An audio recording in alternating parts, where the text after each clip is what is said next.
Sa mapagpalang araw po sa ating lahat and welcome po to our daily devotion. At ngayong araw po ay pagpapatuloy pa rin po natin ang ating series patungkol po sa All for the Glory of God. At ang kalakip po ng ating series po ngayon ay ngayong araw po ay nakakapangalawa na po tayo. Una po natin tinalakay kahapon is yung creation. Ngayon naman po ay dumako naman po tayo sa sin and suffering. So pag sinabi po nating sin, ito po yung mga kasalanan po na gagawa po natin, malaki man po or maliit. And pag sinabi naman po suffering, ito po yung nagsasuffer na po tayo, pinagbabayaran na po natin yung mga kasalanan na gawa natin at nagdudusa na po tayo. So dumako naman po tayo para po sa ating scripture po. Ito po yung matatagpuan sa 2 Corinthians chapter 4 verse 17. At ito sabi sa Tagalog, For our light and momentary troubles are achieving for us an eternal glory that far outweighs them all. So ito naman po yung ating sa Tagalog po. Sapagkat inihahanda tayo nitong magaan at panandaliang kapighatian para sa walang hanggan at di masukat na kaluwalhatian. So tayo naman po ay dumako po sa ating teaching po. Una, God created Adam and Eve as good and free. So, nung unang panahon po, ang ating Hesus Kristo pala po siya nag-i-exist po dito. At nakagawa na po ang ating Panginoon Diyos po ng mga lupa, tubig, nagawa niya na po yun lahat. Then, na-realize po ng ating Panginoon Diyos na may kulang. Then, ang una pong ginawa niya is si Adan po. So, nung ginawa niya na po si Adan,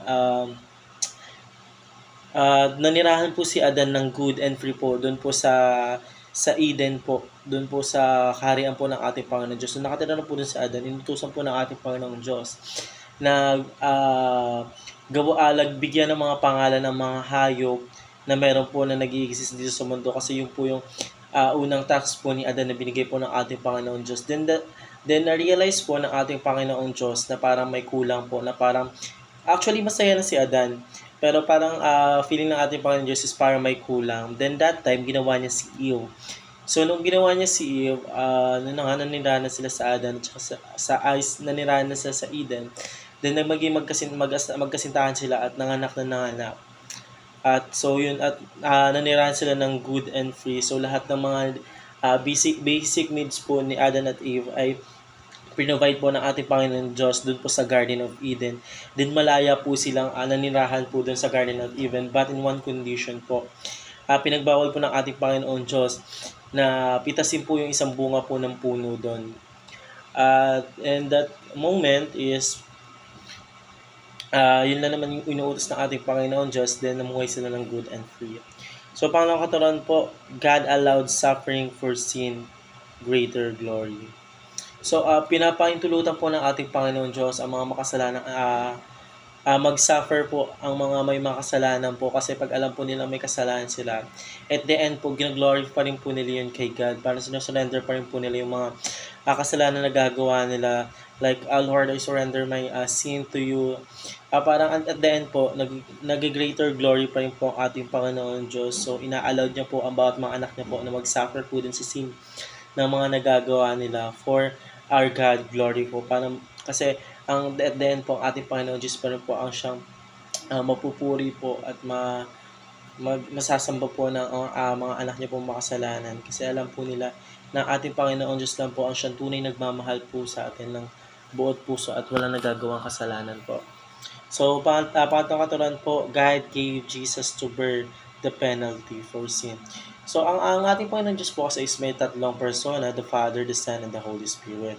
Then, inutusan po ng ating the Father, itong si the Son po na pumunta po dito sa lupa at magkatawang tao po.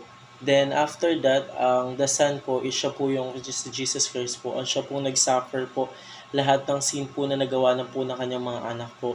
Binigay po ng the Father yung kanyang sariling anak po para po bayaran po yung mga kasalanan po nagawa po natin dito. At ipinako po ng ating Panginoon Diyos doon po sa banal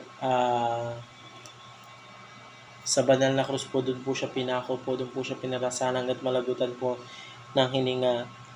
And that time po ang ating Panginoon Jesus Christ po ang siya bahid po ng mga kasalanan po natin para mapalaya po tayo. So yun lamang po para sa araw na ito. Maraming salamat po sa pakikinig and see you po ulit bukas para po sa ating daily devotion.